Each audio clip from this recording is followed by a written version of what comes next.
Welcome, fight fans, to another edition of MMA Empire Recap. This past weekend, the Octagon made its way to Fresno, California for one of the final cards of 2017.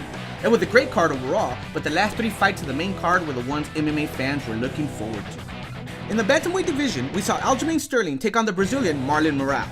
Moraes, a former champion in other organizations, wanted to make a statement to the UFC brass and place himself in contention to fight for the bantamweight title against the champion TJ Dillashaw in the future. Well, that statement was made in the first minute of the first round when Sterling went for a takedown and Moraes caught him with a knee right to the chin, putting him to sleep. Moraes knew it right away and just raised his hands when he made contact. We could be looking at a future bantamweight champion in Moraes, and he made sure we realized that this past Saturday. Let's hear what Moraes had to say about his victory.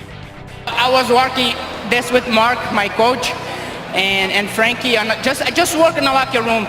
We were feigning, going a body punch to the head kick, and I'm gonna be honest with you. I went for the kick, but I catch him with a knee. In the co-main event of the evening, we saw Jason Knight take on Gabriel Benitez. Knight was looking to come in and dominate this fight from the start, but it was Benitez who had the dominant performance from the start, landing 91 out of 199 strikes, with 44% of those being significant strikes. Benitez was able to control the pace of the fight and outstrike Knight. Knight could not find his range and looked frustrated towards the end of the fight, which allowed Benitez to finish strong and secure the victory. Benitez picked up the unanimous win, taking him one step closer to his overall goal of becoming champion one day. Let's hear what Benitez had to say about his performance this past Saturday. I just feel good and I stick to my game plan, like what I say, right? Not only Dana, they know, you know, like everyone. Now everybody know who is Gabriel Mowgli Benitez. In the main event of the evening, we saw Cub Swanson take on an undefeated prospect, Brian Ortega.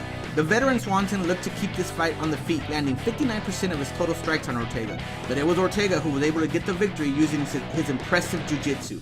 Ortega caught Swanson in a choke at the end of the first round, and it looked as if Swanson was about to be put to sleep. The choke was very tight, and if it was not for the round being over, Ortega might have picked up the victory. In the second round though, Swanson was not as fortunate. At the 3-minute mark of the second round, Ortega locked in a guillotine on Swanson. Swanson tried to escape it, but Ortega used his feet to push off the cage twice, securing the choke and finally making Swanson tap out. Ortega showed us that he is one of the best featherweights and is ready to make his mark with the top fighters of the division. Swanson put on a good performance, but Ortega's jiu-jitsu was too much for the veteran. Let's hear what Ortega had to say about his impressive victory. The strategy was just to look for the finish. It was no matter what happened, you know, on the feet or on the ground, you know, just look for anywhere I can finish and go home like I did tonight. Once I locked it, I was like, yes. It went to the ground, and then once I heard the 10-second, the hammer, then I was like, man, I squeezed for like dear life for about 5, and I was counting in my head. I was like 1, 2, 3, and I felt him running away from the choke, and I was like, this guy's smart. He's gonna just circle away till the bell rings. So I relaxed a little bit, didn't waste my arms out, and then, but I already knew he likes to stick his neck out. So in the second round, we took full advantage of it and locked it up. I mean, it's all respect, you know. I don't want to come in here and disrespect anyone. I don't want to come in here and disrupt any game or nothing, you know. Everything comes at its own time, you know, and my time's gonna come, you know.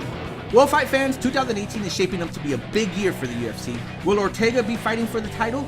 Will we see a Dillashaw versus Moraes matchup? Lots of big fights in the mix, and we still have 2 more events left in 2017. Don't miss next week's barn burner as former welterweight champion Robbie Lawler takes on former lightweight champion Rafael Dos Anjos. Both of these fighters are knockout artists, and we can be sure both will be looking for the knockout next week. We will bring you all the highlights from the great card in Canada on our next show. Thanks for watching, and we'll see you next time on MMA Empire Recap.